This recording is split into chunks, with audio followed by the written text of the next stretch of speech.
19th Annual Engineers Week event. My name is Tom Sims, and I'm honored to be your MC for this year's event. Throughout my career as an engineer for the Department of Defense, I have witnessed extraordinary changes in the advancement of the engineering profession. As defense systems become more complex and the challenge continues to evolve, engineers consistently meet the moment with dedication, ingenuity, and forward thinking.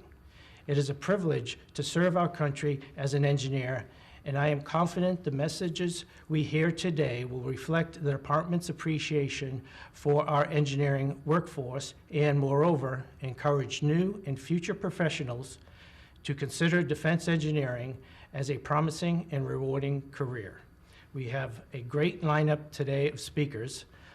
To begin, we will hear from leaders of our co-sponsoring agencies, the Washington Headquarters Services, Facilities Services Directorate, and the Undersecretary of Defense for Research and Engineering. We will then hear from our two featured speakers who will share with us their perspectives on the power of engineering as we welcome the future. Audience members will have an opportunity to ask questions of our speakers at the end of the program. Please submit any questions to the Engineers Week mailbox at whs.engineersweek@mail.mil. After our event concludes, we will work with our speakers to address the questions received from the inbox. All questions and answers will be posted on the Engineers Week website following the event. Once again, that email address is whs.engineersweek@mail.mil. Please note this event is being recorded and closed caption is provided. To kick off our event, we will hear welcome remarks from Mr. Paul McMahon, Senior Advisor for the Infrastructure and Resiliency, Washington Headquarters Services. Please welcome Mr. McMahon. Thank you. Good afternoon, and welcome to the Pentagon's 19th Annual Engineers Week event. Thank you all for joining us today. Washington Headquarters Services is excited to once again jointly host our annual program for Department of Defense employees in the National Capital Region and nationwide, along with the Undersecretary of Defense for Research and Engineering. To start, I would like to thank the WHS Facilities Services Directorate and the Undersecretary of Defense R&E teams that helped us organize this year's event, with special thanks to Eric Clone in the Safety and Compliance Division of the Facilities Services Directorate. In addition, I'd like to thank past feature speakers who may be present today watching our virtual event. They have contributed much to our understanding of engineering, and we hope they enjoyed today's presentations. The Undersecretary of Defense for Research and Engineering's welcome remarks will be provided by Ms. Heidi Shyu, the Undersecretary of Defense for Research and Engineering. I'd also like to recognize today's featured speakers: Dr. Stephen Walker, Vice President and Chief Technology Officer of the Lockheed Martin Corporation, and Major General Kimberly Culleton, the Deputy Commanding General for Military and International Operations, the United States Army Corps of Engineers. To begin with, let's take a moment to acknowledge the engineers watching this live stream across the Department of Defense in industry and academia. Welcome. I want to thank you for your hard work and dedication to our country through engineering. Our work at the Department of Defense would not be possible without each of you. Many Americans are unaware of what the engineering profession entails and what it accomplishes. Every day, engineers pioneer innovations that improve quality of life, from providing clean drinking water to developing technologically advanced defense systems. Each year, Discover E honors engineering contributions such as these by holding a nationwide Engineers Week event to recognize the importance of the engineering profession. Discover E's 2024 Engineers Week theme, Welcome to the Future, celebrates today's achievements and paves the way for a brighter and more diverse future in engineering. Engineering stands for innovation and is instrumental in designing solutions that shape the world of tomorrow. From the development of the internet and smartphones to space exploration and renewable energy solutions, engineers have been at the forefront of progress, making our lives more efficient, more comfortable, and more connected. Engineering teams are addressing global challenges, driving technological advancements, and making a positive impact on society's future through their creativity, expertise, and dedication. Engineers are an important part of a diverse facility services workforce, providing property management, building operations, maintenance, construction and renovations, environmental protection, and other support services to a customer base of approximately 64,000 civilian and military personnel in the National Capital Region. Among its capabilities, the Facilities Services Directorate manages engineering and design services in the fields of hydraulic, environmental, architectural, civil, structural, geotechnical, mechanical, electrical, and construction engineering. Throughout the Pentagon Reservation, Facility Services engineers are implementing forward-leaning projects to help reduce our dependence on fossil fuels, produce clean energy, and improve resiliency. FSD engineers are perpetually developing new and innovative energy strategies for the Pentagon to be efficient during our use of resources while maintaining operations to support the Department of Defense's worldwide missions and the needs of the warfighter. Our energy program was recently selected to receive $10 million in grant money from the Federal Energy Management Program to support the development of net zero building projects. One project is going to be the development of a comprehensive solar energy plan that will provide sustainable energy and battery storage at the Pentagon. These energy initiatives are being implemented and will build over time, gradually reducing the Pentagon's carbon footprint.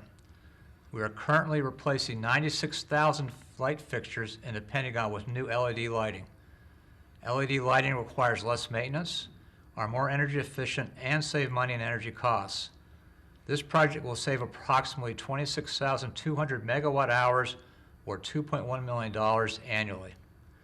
FSD engineers are also working on 3 EV charging station projects.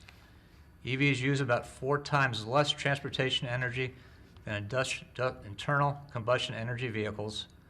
These projects will support conversion of government vehicles from internal combustion to battery electric, and in the future support the conversion of private vehicles also to battery electric.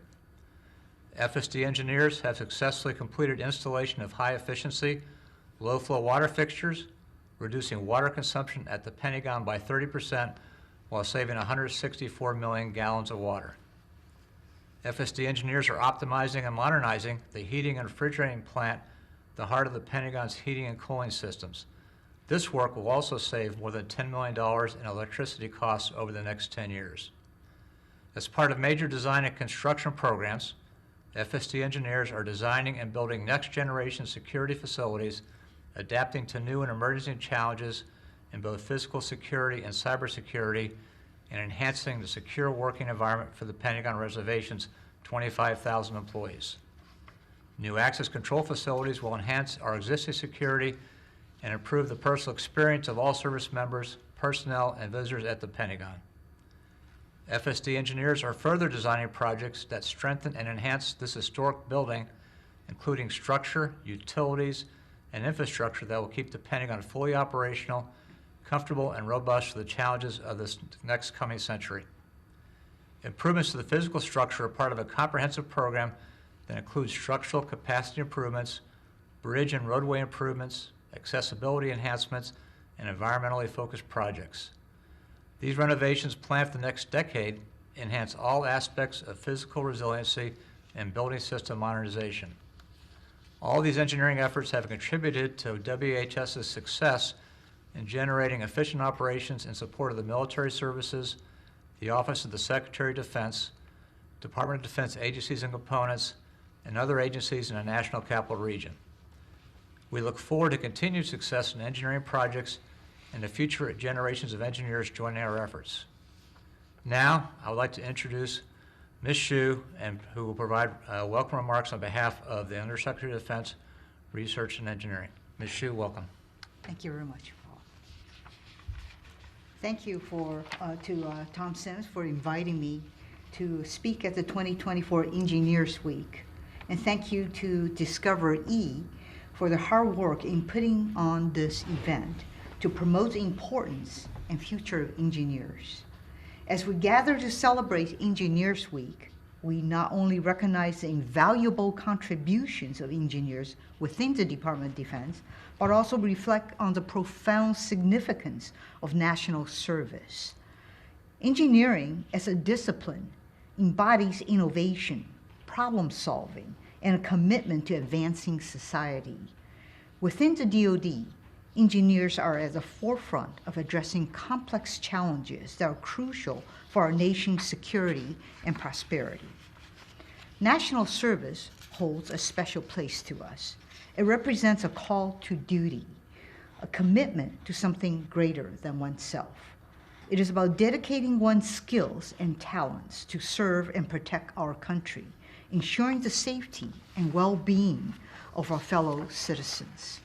Engineers, with their unique blend of technical expertise and creative thinking, plays a pivotal role in upholding this commitment within the DoD. The theme of Engineers Week this year, welcome to the future, encapsulates the outstanding work being carried out by engineers within the DoD. Today, I would like to focus on three pivotal facets of the DoD's unwavering commitment to engineering excellence. The Department of Defense recognizes the critical importance of nurturing the next generation of engineers in a landscape marked by challenges in quantum computing, artificial intelligence, as well as hypersonics. Among other cutting-edge technologies, the DoD is actively addressing recruitment. Initiatives such as Smart Scholarship Program and the Vannevar Bush Faculty Fellowships are tangible expressions of our commitment to supporting STEM education and engineering development. Beyond recruitment, the DoD is steadfast in its dedication to fostering equity and diversity within the engineering ranks. By actively investing in historically Black colleges and universities, as well as Hispanic-serving universities, the department ensures that the opportunities are extended to individuals from all walks of life. This commitment not only enriches the talent pool, but also ensures a broad spectrum of perspective in addressing complex challenges. Engineers are not just problem solvers. They are an architect of a more inclusive and diverse future. As we celebrate Engineers Week, let us recognize the imperative of inspiring and supporting the next generation. The initiatives in place are not just about meeting workforce needs. They are about cultivating a diverse and dynamic engineering community that will propel us into the future. Digital engineering for global threats is the second point. In the ever-evolving landscape of global threats, the DoD is not merely adapting, but pioneering with its focus on digital engineering.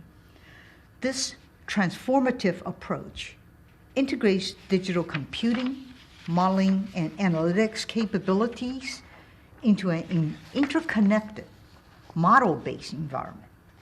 The Digital Engineering Workforce Plan makes clear the DoD's commitment to acquiring, developing, and retaining a highly skilled workforce capable of navigating this paradigm shift. Digital engineering is not merely a technical evolution, but it's a fundamental change in how we conceive and execute engineering projects. It facilitates seamless communication of systems requirements, enables virtual testing across a broader spectrum, it supports 3D manufacturing and harnesses the power of digital twins for predictive maintenance.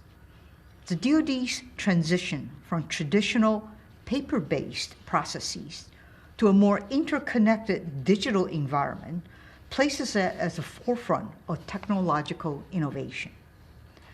The DoD engineers leading this charge are the architects of a more resilient and responsive defense system. A pivotal and forward-thinking component of the DoD's engineering strategy is the Modular Open Systems Approach, MOSA, a visionary concept that embraces open standards and modularity. This approach facilitates a system structure that is both highly cohesive and loosely coupled, heralding a paradigm shift away from proprietary solutions. MOSA represents more than just an adoption of new technologies. It embodies a commitment to openness, modularity, and interoperability. MOSA represents a groundbreaking shift in the way we design, develop, and evolve defense systems. Gone are the days of locked-in legacy proprietary solutions that limit our ability to integrate the latest cutting-edge technologies without making extensive modifications. MOSA opens the door to a new era of competition, allowing us to leverage the expertise of a diverse community of industry partners and harness the power of innovation across the private sector. As we embrace MOSA, we're not just adopting a new approach to defense systems. We are ushering in a new era of collaboration, competition, and innovation. As we celebrate Engineers Week, let us extend our appreciation to the dedicated engineers within the Department of Defense. Their commitment to embracing digital engineering and implementing MOSA reflects our dedication to staying ahead of global threats and maintaining technological superiority. The DoD's engineers are not only the architects of our national security, but also the trailblazers of innovation that benefits all of us. Thank you for your dedication, your creativity, your passion for engineering excellence. Here's to the engineers of the Department of Defense, charting the course for a brighter and more secure future.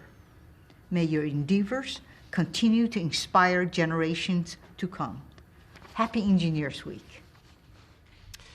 Thank you, Mr. McMahon and Ms. Shyu, for your inviting remarks and recognition of today's engineering professionals. Our speakers are eager to share their recent achievements, latest insights, and future aspirations in engineering field. Before we introduce our first speakers, please take a moment to look through our event handout as we invite our speakers to join us on screen. You can access each handout in the Microsoft Teams chat.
Ladies and gentlemen, welcome back. I am now pleased to introduce our first featured speaker, Dr. Steve Walker, Vice President and Chief Technology Officer at Lockheed Martin. He is responsible for the company's technology strategy, global research, mission development, and emerging operations technology. Since assuming the role in January 2020, and under his direction, the organization is shaping the next era of operational capability and innovation at Lockheed Martin.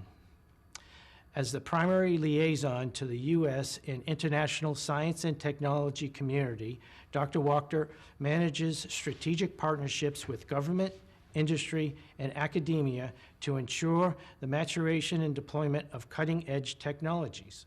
Before joining Lockheed Martin, Dr. Walker served as the director of the Defense Advanced Research Projects Agency, or DARPA, where he was responsible for driving development of emerging technologies for use by the military.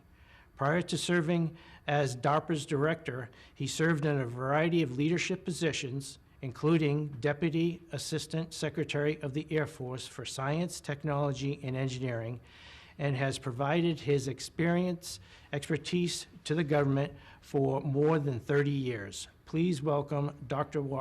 Stephen Walker. Thank you, Tom, for having me and inviting me to this important event. It's a privilege to be back in the Pentagon as part of Engineers Week. Having been passionate about engineering and support of our troops since the very beginning of my career, more than 35 years ago now, it's a great day when I can take some time to recognize the remarkable contributions of engineers in the Department of Defense. There are many of you, quiet professionals, serving in support of our nation's defense. Commonly, that term, quiet professionals, is applied to our special forces, and I admire what they do and always have done. But I'd argue that engineers have earned that moniker too. Engineers don't often make the headlines, but their work is so essential to the men and women in uniform. Why? Because our armed forces operate in complex and dynamic environments, facing ever-evolving threats. Warfare has become faster and more lethal for those involved, and digital technologies like AI and machine learning will accelerate it further. Engineers, including many who will never see the battlefield, are increasingly important in such an environment, and their roles and required expertise continue to evolve. But I'll say more about that later. In honor of Engineers Week, it's simply appropriate to reflect on the breadth and importance of what engineers do for our country, much of which also provides tremendous benefit to America's friends and allies around the world. Whether it's defending our shores, conducting peacekeeping missions, responding to national disasters, or setting conditions to preserve the environment, our nation relies on the expertise of engineers to ensure success. Many of these engineers work for the Department of Defense and our U.S. Defense Industrial Base. I've worked in both camps, and I've seen a lot of complex problems solved to the benefit of our troops and our nation. Engineers have always been our nation's problem solvers, and that's critically important because when our military is facing a problem, lives are usually on the line. So let's look at a historical example. Engineers built the fortifications around troops at Bunker Hill, helped overcome British defenses at Saratoga, and perhaps most famously played an integral role in ending the Revolutionary War at the Battle of Yorktown. The British forces under Cornwallis spent the summer of 1781 raiding Continental Army supply routes through Virginia and decided to settle in Yorktown, Virginia, to defend against possible American counterattacks. The Continentals and the French, numbering over 16,000 troops, secretly moved away from New York and approached Cornwallis' stronghold before the British could finish a series of entrenchments around the town. The 8,000 British soldiers retreated to their innermost defenses, and on the evening of October 14th, two Allied assault parties formed to attack two strategically critical British redoubts, designated Redouts 10 and 9. A French band began their attack on Redoubt 9, while Lieutenant Colonel Alexander Hamilton commanded the Americans attacking Redoubt 10. Both forces numbered about 400 men. Neither force had loaded weapons. Instead, the troops fixed their bayonets and followed the teams of sappers, or engineers, to the bases of the Redouts. I think these were the first engineers of the Army Corps of Engineers, actually. Each redoubt was surrounded by sharpened tree branches, tangled together like modern-day barbed wire, which required the sappers to tear them down. The sappers dropped bundles of sticks and tied with yarn into the ditch surrounding the redoubt and placed ladders so that the soldiers could climb the sides of the fortification. The fighting within the redoubts digressed into violent hand-to-hand combat. The Allied force captured the redoubts and about 200 British soldiers who survived the assault. The next morning, the two redoubt locations allowed the Americans and the French to bombard the British incessantly. The British commanders realized there were no reinforcements coming and supplies were running dangerously low. Finally, on October 17th, Cornwallis sent a drummer boy and an officer to discuss the terms of surrender. The rest, as they say, is history. And it's just an early example of how engineers are difference makers who can turn the tide of battle in the favor of our troops, even under the most difficult and dangerous of circumstances. So all of us are shaped by the experiences we've had, and I am no different. My career as an engineer started at the Air Force Research Laboratory in Dayton, Ohio. I've had the privilege of serving as the Deputy Assistant Secretary for Science, Technology, and Engineering for the Air Force, and my final assignment in the government was Director of DARPA. In September 2001, I was working in the Pentagon when our nation was attacked by terrorists. As you might imagine, this event had a profound impact on shaping my rededication to serving as an engineer and technologist in support of our national defense. We'd been attacked in a way that we hadn't prepared for, and we'd been attacked by a stateless enemy, hiding amongst us after coordinating the attacks from the other side of the world. Our nation and our allies responded with a coordinated campaign of our own, one that implemented new capabilities, new platforms, and new strategies. Our platforms were more capable than ever, and our coordination was broader than ever.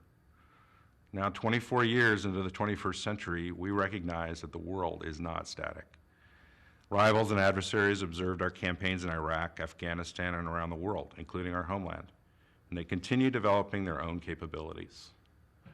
Recent events in Ukraine and Asia make clear that peer adversary threats are increasing, and recent events in Israel and the Red Sea are a wake-up call that terrorism remains a threat. The series of more recent threats and circumstances demands a reorientation of our defense posture, led, of course, by engineers. The Department of Defense has invested a lot of attention and energy recently in JADC2, Joint All-Domain Command and Control, and I personally believe that attention is very warranted as a deterrent against our peer adversaries. This framework enables our forces to operate in high-threat environments, to observe, orient, decide, and act faster than said adversaries. This framework changes the platform-centric approach that the large defense and aerospace firms and the Department of Defense acquisition system have used for many years. Our defense industry continues to make the most capable platforms in the world, from fighter aircraft like the F-35 to utility helicopters like the Black Hawk, which my son flies. The requirement to provide these major weapon systems and have them be the best in the world won't change anytime soon. But what is changing is the way we connect these platforms using digital technologies like 5G and artificial intelligence. Also changing is the way we produce our capabilities using distributed cloud computing and software-defined networks. Such capabilities will make our militaries faster, more resilient, and more interoperable, as Ms. Shyu said, again compressing that all-important observe, orient, decide, and act loop, as well as the ability to accelerate production through full utilization of our computing capacity. The result will be a higher degree of deterrence and a more capable force should deterrence fail.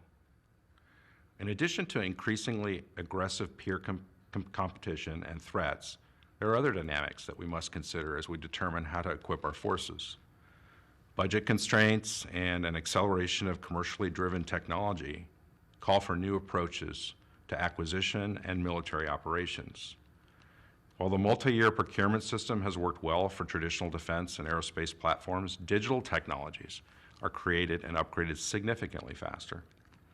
With no longer having the luxury of a decade-long development process for new weapon systems, years-long ramp-up for doubling production of munitions, or technical refresh to address limitations or new threats.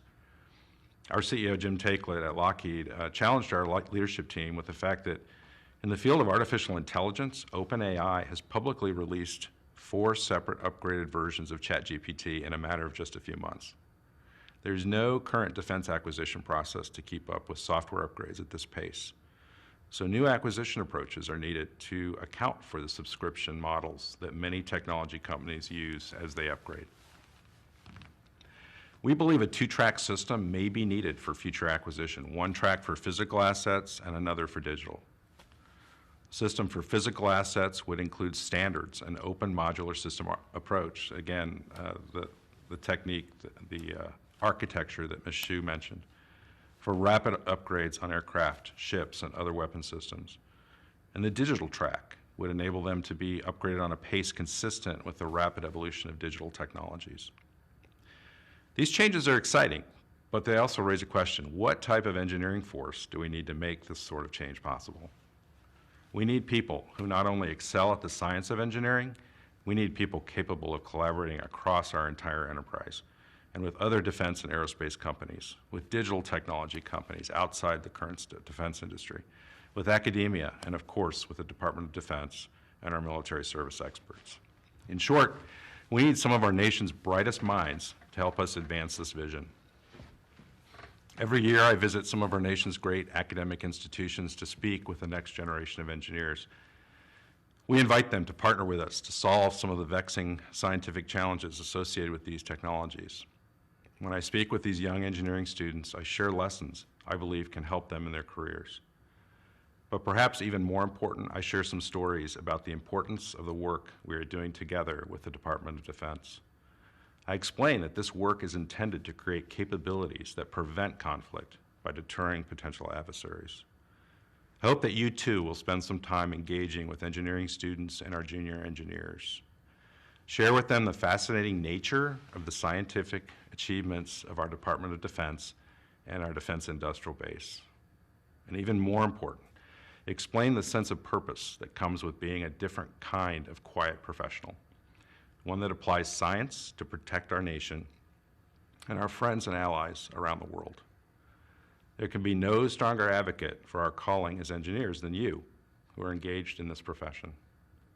I hope you're proud of what you do for our nation. You have every right to be. And I wish you every success as you continue to serve. Thanks for all you do, and thanks also for your kind attention. Please join me in thanking Dr. Stephen Walker for his presentation and contributions to the engineering community. As a reminder, we will take questions from the audience at the end of the presentation, or you can email any questions for Dr. Walker to whs.engineersweek@mail.mil. Next, we will hear from Major General Kimberly Culleton. Major General Culleton is the Deputy Commanding General for Military and International Operations, Headquarters, U.S. Army Corps of Engineers, here in Washington, D.C. She is responsible for policy, programming, and technical support in the execution of more than $22 billion of design, construction, and environmental programs for the U.S. Army, the U.S. Air Force, other Department of Defense and federal agencies, and collaborative efforts with foreign allies. Major General Culleton has previously served as the Transatlantic Division Commanding General for U.S. Army Corps of Engineers, the South Pacific Division Commanding General for U.S. Army Corps of Engineers, the commander of the Afghanistan District Operation Freedom Sentinel and the U.S. Army Corps of Engineers, the Protection Division Chief J-33, the Los Angeles District Commander of the U.S. Army Corps of Engineers, the Corps Engineer for the 1st Corps, the Deputy Commander, 555th Engineer Brigade, and as the Albuquerque District Commander of the U.S. Army Corps of Engineers. Now let's welcome Major General Culleton. Thank you, Tom, and thanks Yeah. for getting all that out. It was a lot. So, good afternoon, fellow engineers, service members, and distinguished leaders. It truly is an honor to be here today. Thank you to Honorable Shyu, Mr. McMahon, and for you, Mr. Sims, for welcoming the U.S. Army Corps of Engineers to be part of this important event in observance of National Engineers Week.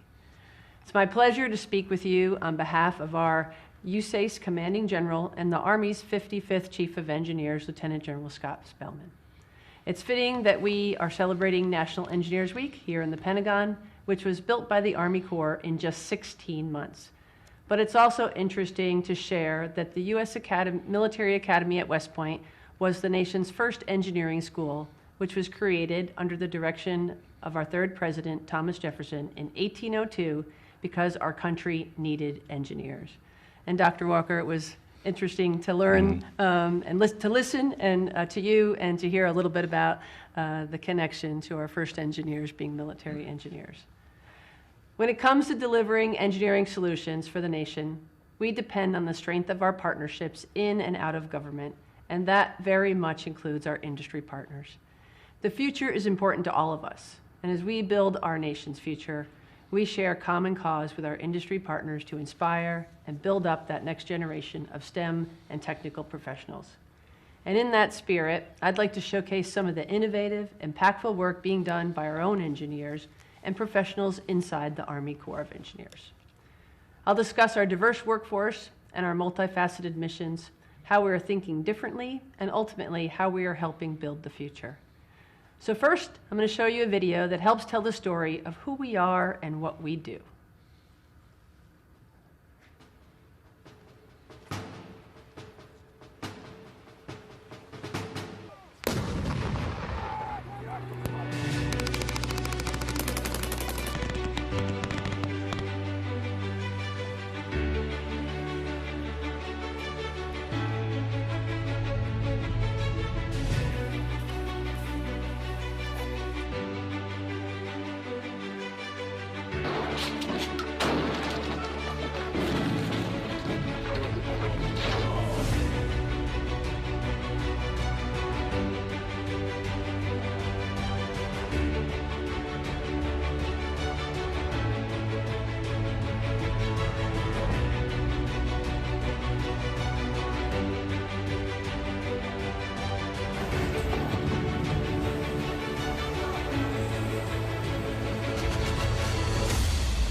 So you can see there are a lot of exciting things being done inside our Army engineer community. So let's dive in. I'm going to begin with the Corps' highest priority, which is our people. The Corps of Engineers has more than 38,000 professionals working across the nation and the globe that are engaged in the delivery of programs and projects in more than 100 countries.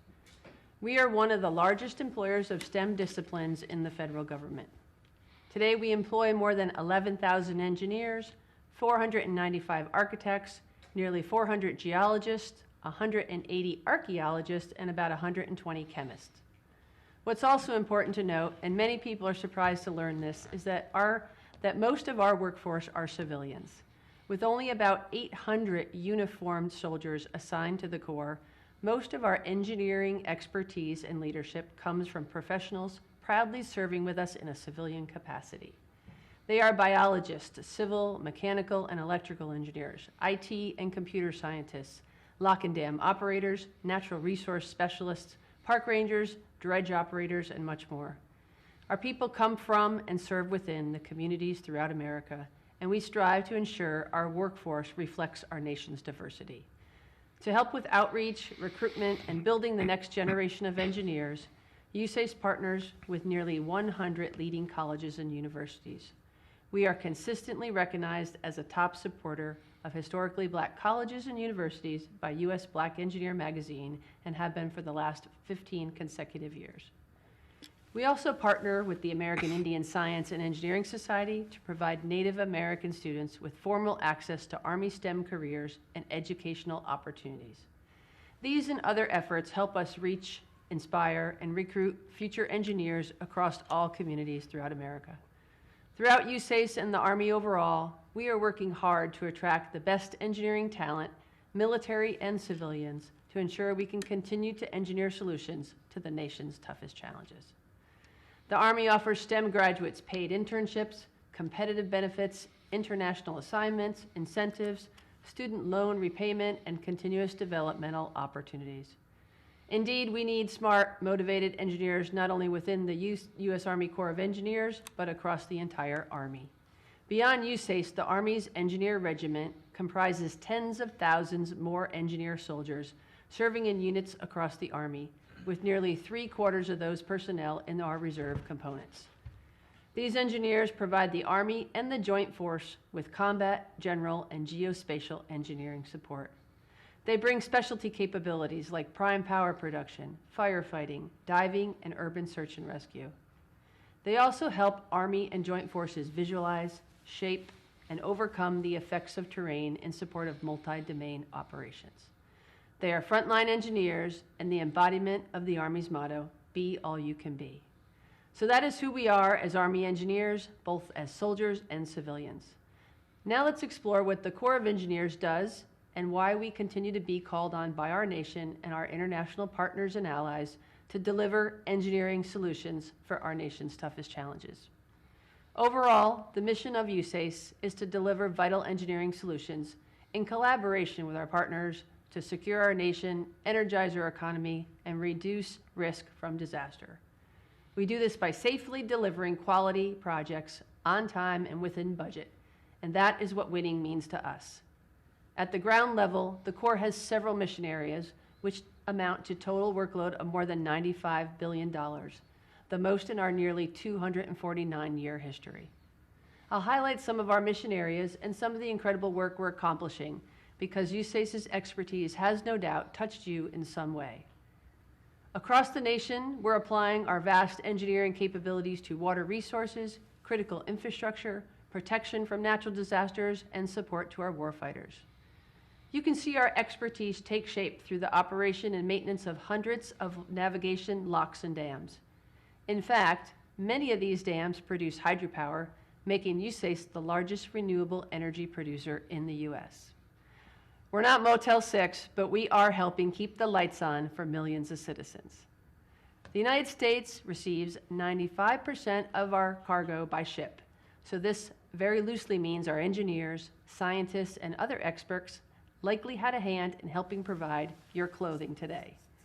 That's thanks to our maintenance mission of keeping federal navigation channels open, which helps move millions of tons of cargo, including clothing and other goods, into, out of, and through U.S. ports. So if you love your shoes, feel free to thank one of our USACE experts. The SUE locks are an excellent example of how we, as civil engineers, are always forward-looking and innovating as we build for the future. The SUE locks are a vital artery for the movement of commerce and raw materials through our Great Lakes, and are in dire need of repair. We're leading the effort to build a new, larger, and more modern lock using multidisciplinary project delivery team that is embracing the use of 3D technology every step of the way, including virtual reality and 3D printing. Another civil works success story and an innovative example of partnership is our Fargo-Moorhead Metropolitan Area Flood Risk Management Project. This award-winning project provides flood risk management for communities around Fargo and Moorhead, North Dakota, saving the nation millions of dollars annually in flood fading and potential flood damages. This is also our first in the nation project to leverage a public-private partnership delivery model to share the expertise and divide the workload. Meanwhile, our other flood damage reduction projects across the nation, such as levees, have prevented more than $1 trillion in river and coastal flood damage. We're working to keep your homes and communities safe and your favorite clothes and shoes dry. On the military front, we're making big strides to support the men and women who serve our nation. Having served for 32 years now myself, this topic is near and dear to me. This also is the portfolio within the Corps of Engineers mission that I and my team are responsible for, and I'm proud of how our engineers are continuously innovating and making a difference every day for national security and in support of our service members, civilians, and their families. Late this year, our Kansas City district is on track to complete the construction of a state-of-the-art hospital at Fort Leonard Wood, Missouri, to serve our military members, their families, and a large community of military retirees in the area. This new facility features a modern central facility plant, emergency backup generators, a new helipad, a 5-bay ambulance garage, and supporting facilities. Across the ocean in Korea, we're building sustainable, energy-efficient housing and barracks at Camp Humphreys for our service members and families there. This innovative vertical construction affords housing for hundreds of families on a much smaller square footage of the installation and provides walking and biking access to many amenities. We have worked hard to align our construction here with the U.S. Green Building Council's leadership in energy and environmental design rating principles. With service member quality of life at the forefront of our minds, today we are modernizing more than 50 barracks facilities across the Army while pursuing improved technologies to help our Installation Management Command make these facilities better for the soldier and the environment. We are implementing more sustainable building materials for military construction, including low-carbon concrete, recycled asphalt, and mass timber. Mass timber uses special processes and new technology to bind wood products together in layers, and our researchers in the Construction Engineering Research Laboratory and throughout all of our engineering research and development centers are working together and with industry to spearhead this and many other new construction innovations. It is important to us to deliver quality projects on time and budget safely. So now to talk a little bit about safety, I'm going to put on my safety helmet. So in addition to ensuring we have the right personal protective equipment, like this safety helmet, I would like to share with you one of our other initiatives, the U.S. Army Corps of Engineers Safety Trainer 360. It's a virtual reality construction site game created by our U.S. Army Corps of Engineers Huntsville Center Safety Office in conjunction with the Army Game Studio.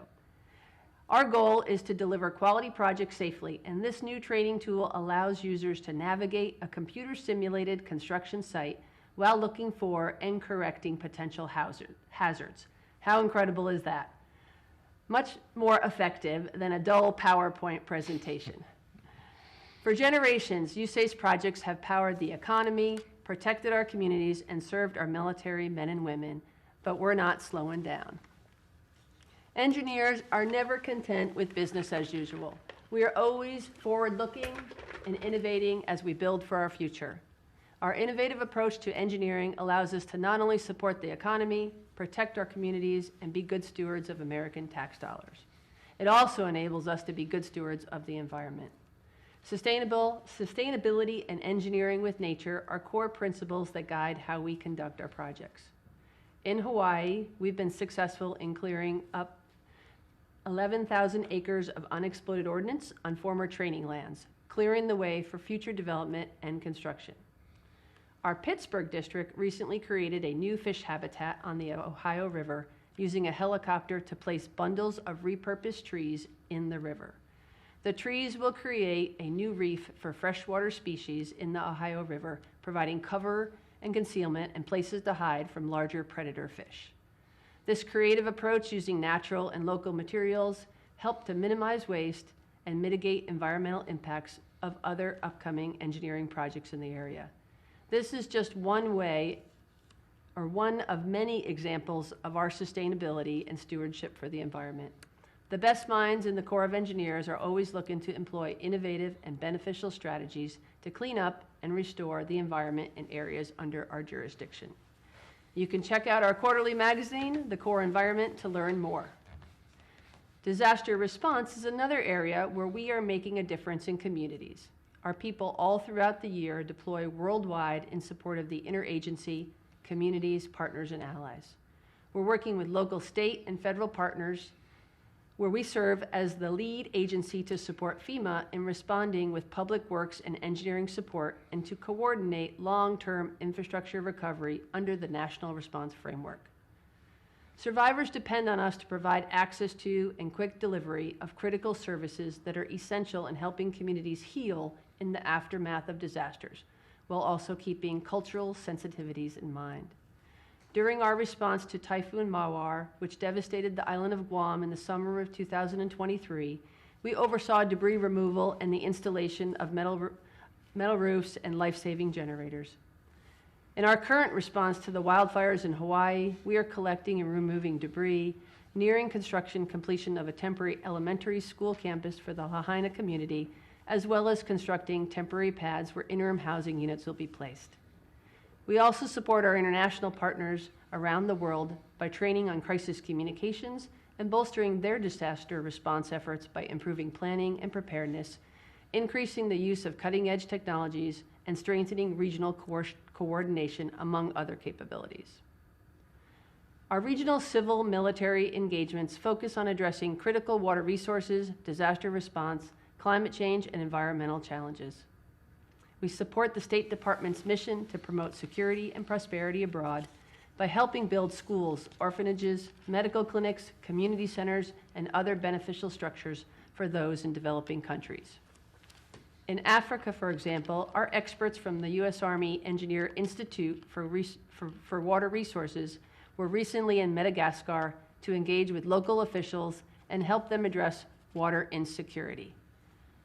We also work closely with South American partners, such as the Panama Canal Authority and Brazil, to share new ideas on how to support and maintain critical water resources, from navigation to water storage.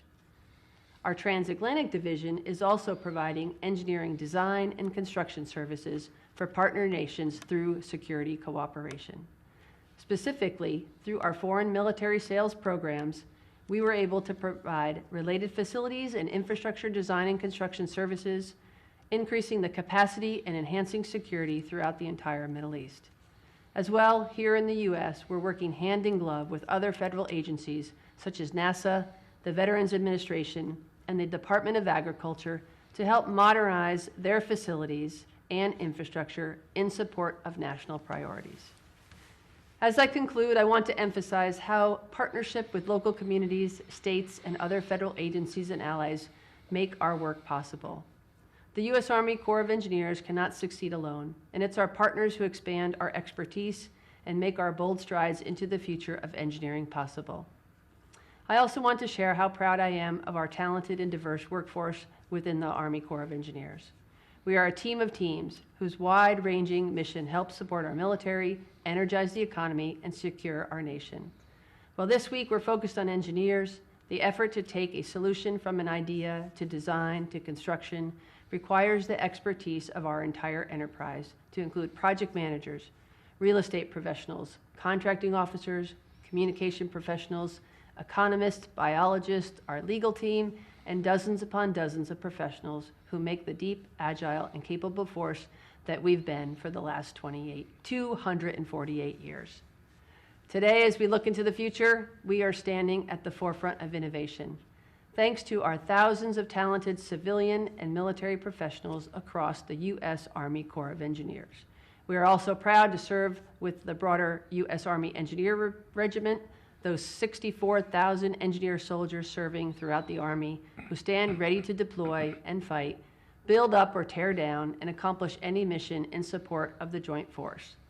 The Corps of Engineers has a lot to be proud of, but we know we are just one part of a bigger, larger community of engineers and STEM professionals, both in and out of the government, helping build the future of our nation and the world. As we think about all the ways engineers are looking ahead with innovations that help build a safer, more secure, and more prosperous future, it really does speak to the theme of this year's National Engineer Week. Through their hard work, creativity, and passion, America's engineers and STEM professionals truly embody the message, "Welcome to the future." So to every student and young person exploring your options and thinking about your future, we hope you'll explore the world of engineering. We welcome you to join us in a profession on the leading edge where you can find personal success and a secure future for yourself and your family, where you can lead, learn, and innovate every day, and where you can make a difference for the nation and the world. That's who we are. Welcome to the engineer profession, and welcome to the future. Essayons, building strong, be all you can be. Thank you, Major General Culleton. At this time, we would like to address any questions our audience members have submitted by email for the speakers. If you have a question and you would like to ask, please send it to whs.engineersweek@mail.mil. Thank you for sending in your questions for Dr. Walker and Major General Culleton. We will now begin our question and answer session. Let's see, our first question is, how would you advise young professionals who are deciding between developing specialized technical skills or broader administrative management skills? Dr. Walker? Sure. That's a great question. When I get out, as I said, and talk to university students and others just starting their engineering career, I usually tell them it's really, really important to become a technical expert in something early on. So I try and make the case that no matter if you want to stay technical your whole career, or if you want to become a leader, manager, executive, technical leader someday, it doesn't matter. I think my advice is, spend that first 5 to 7 years really understanding a technical discipline. In my case, I went back for a PhD. I don't think you have to go back for a PhD, but you need to kind of become known for something technically, I think, early on, and then you can diverge into 2 different paths. Typically, you can stay very technical. At Lockheed, we have a fellows program that allows you to go all the way up and become a senior fellow, really a specialist in a technical discipline. The other path is really, if you want to stay in technology but lead, a technical leader of some type. And the neat thing I always enjoyed about being in the government is you can change your job every 3 or 4 years, and stay on one retirement plan, right? Stay in the government, get a new job, build your background, and if you want to be that technical leader, it's important to have a diverse set of experiences in different jobs as you go up the chain. General, would you like to? Sure. I will say I concur with your comment to the students about, I think, having a strong technical foundation is really important, and then you can just build on that. It's a great basis for which to navigate, the world. And solving problems is what engineers do, and I think having that as your foundation, going on to other opportunities, business, enterprises, management, I think that again, that engineering discipline really sets you up for success in so many different ways. It teaches you to be curious, to ask questions, to ask the next question, and not let something sit. I think it just challenges you in how to think differently. Thank you. Let's see, the next question. Thinking about your path to leadership, how significant was your formal education, and how did it contribute to your development as an engineer? You want to take that one first? Sure. Okay. So, formal education. So I think I've been probably in the Army longer than I was in school. But I think that formal education and your expertise, your experiences work well together. And I've been able to have the opportunity to go from school right into the Army, and then have an opportunity to go back to school to get a master's. So I started as an architect, had expertise, and was a practicing Army officer, being able to execute construction projects and solve problems, and then got another opportunity to go back to school for a master's degree in civil engineering. And so I think it's really important to have both the formal education and the practical expertise and time trying things out, being able to ask real questions in a real world environment and see the impacts of those. And then I would say, you got to be willing to challenge your assumptions and be okay with failing. Being able to test, try again is really important, and that's what I think you get to do on real projects in a real world environment. Certainly for me, getting a PhD was important as a formal part of my education. I think there are certain jobs in government that it doesn't say in the position description require it, but director of DARPA is one where most directors of DARPA have had a PhD. But all that said, I think the experiences I've had along the way have been more important. And one of the things I tell younger engineers is, definitely do great quality work for your boss in the position you're in, but do something extra, do something additional, volunteer for that additional duty. Help somebody else out in a different organization when you can. Many times the additional things I took on led to my next job. And because you get to know people, they know you, and when a position opens up, they call you. And so definitely those work experiences have played a great part of my career progression. Thanks. Let's see, the next question, from an engineering perspective, where should DoD be focusing in order to respond to its future challenges? Yeah, I sort of said it in my talk.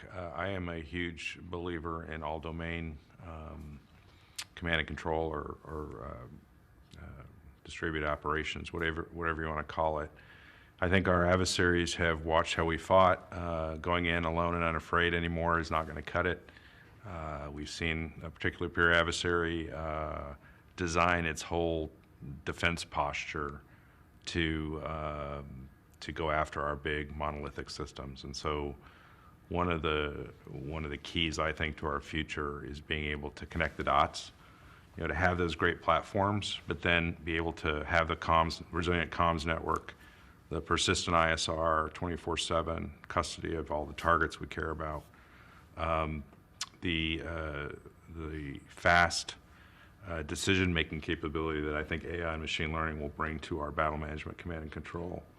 And then the converged effects piece, kinetic effects, but non-kinetic effects, and all that working together in a seamless way is going to be agile, adaptive, and we're going to be agile and adaptive and surprising to the enemy. So, and it will be, I hope, serve as a deterrent to conflict, in the next 5 years. So it's important, I think, for the department to get this right. I think as a department, as an industry, we've been struggling with it, and we need to kind of reset and really focus on it. I like Dr. Walker's answer, but if I could add to that, which I thought was eloquently said, I think being agile, being responsive, being able to, in an environment of competition, I think we have to challenge ourselves to be, we got to be relevant, and we have to be there where we're needed and not late to need. And so I think while not losing focus on the quality of what we're delivering. And so I think it is important to understand the speed with which we deliver things. I think sometimes, as mentioned, our acquisition processes have to be able to get products, services, infrastructure capabilities out faster than maybe what normally would have happened, but we still need the same high quality products that are going to be resilient and are going to be able to protect and are going to be able to use to what they're designed for. So I think that what you said was great, and I concur with that. Thank you. Let's see the next question.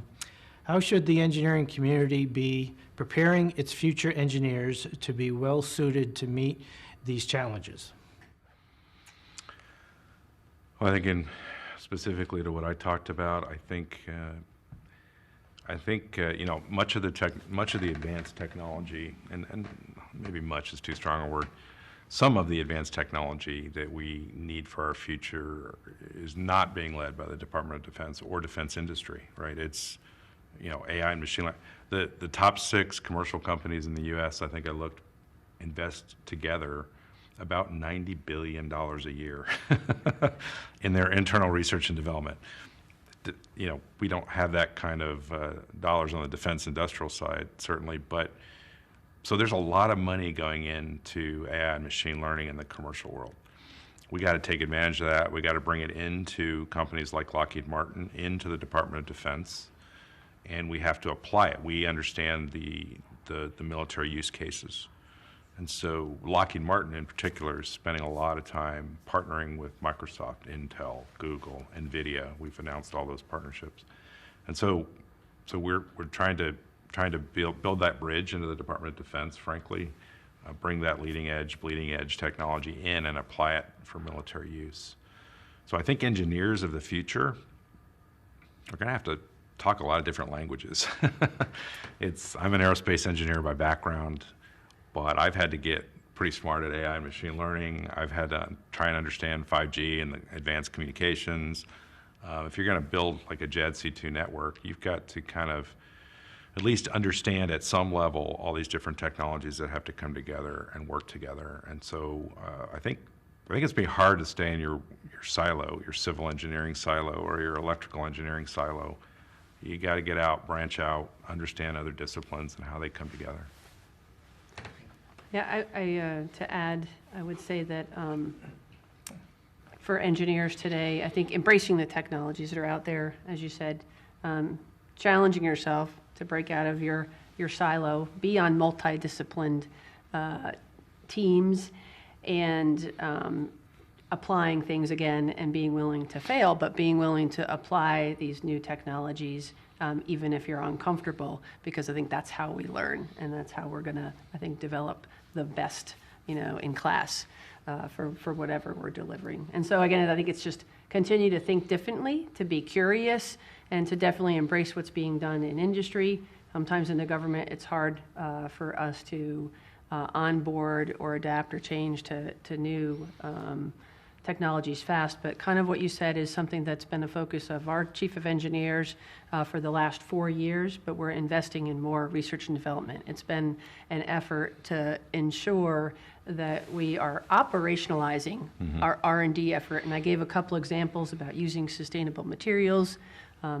Congress and our senior leaders have been challenging us to find ways to build sustainably, and we're doing that a lot more rapidly and in stride as we go now. So testing and developing, and again, being willing to pilot things for the first time and learn from those pilots.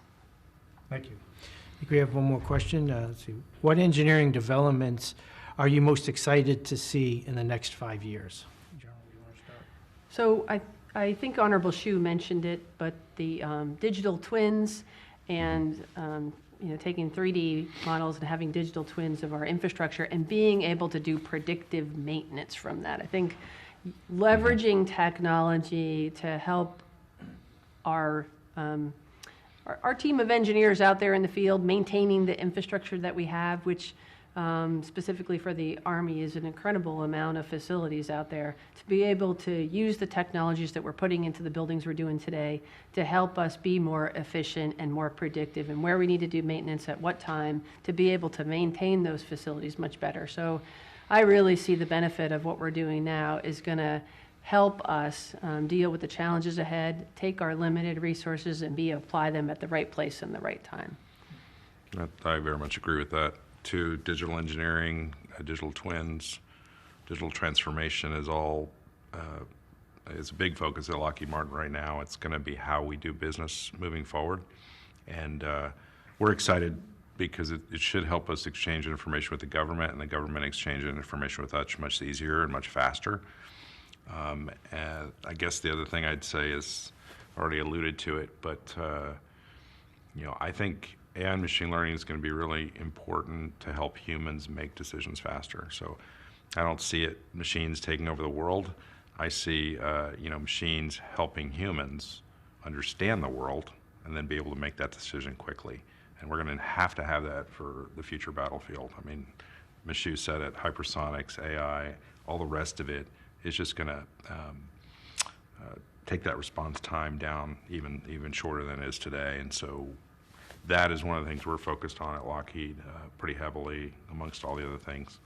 So I'll stop. I'll leave it there. Okay, thank you.